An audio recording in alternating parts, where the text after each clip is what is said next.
Le 22 février 1998, l'album Ray of Light de Madonna sort. Pour moi, c'est vraiment le premier moment où je suis devenu vraiment fan de Madonna.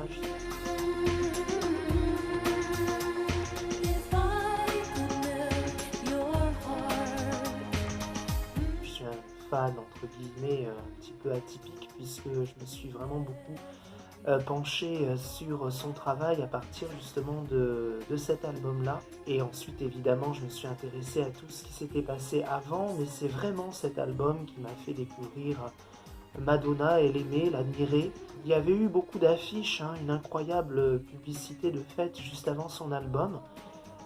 Qui est encore aujourd'hui probablement l'un de ses plus encensés par la critique. J'habitais Rouen à l'époque et j'allais souvent à Paris. Il y avait des grandes affiches avec ce bleu où elle était magnifique. On la voyait avec cette maternité qui lui allait vraiment très bien. C'est vraiment la star de la réinvention. Alors c'est vrai que les artistes, même les gens en général, se posent souvent la question hein, de la réinvention. Chez Madonna, c'est probablement poussé à son paroxysme.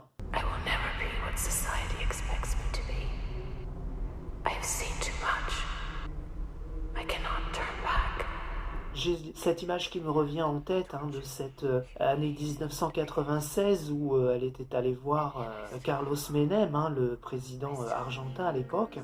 Il ne voulait pas du tout entendre parler d'elle, surtout pas dans le rôle d'Evita, hein, qui était évidemment sacré pour le peuple argentin. Pour lui, comme pour une grande partie du peuple, c'était vraiment une hérésie, enfin, un scandale. Et pourtant, quelques heures après la rencontre avec Madonna, il a changé d'avis. Encore plus, justement, lorsqu'il a écouté cette fabuleuse démo sur You Must Love Me. We had it all.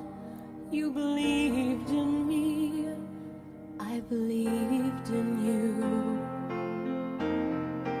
Voilà, c'est vraiment ça Madonna. Elle n'est pas forcément la plus grande chanteuse, ni la plus grande danseuse, mais c'est une grande séductrice. C'est une bête de scène. Elle est capable de faire changer d'avis les gens qui la rencontrent vraiment, capable de faire changer les gens lorsqu'ils viennent la découvrir en spectacle. C'est vraiment à travers cette image de séduction qu'on arrive à comprendre la fascination Madonna. Do I have to change my name? Will it get me far? Should I lose some weight? Am I gonna be a star? De tous ces disques qui ont suivi depuis 98 et même avant, à chaque iconographie différente, on a une image différente d'elle qui se réinvente, tel un phénix qui renaît de ses cendres.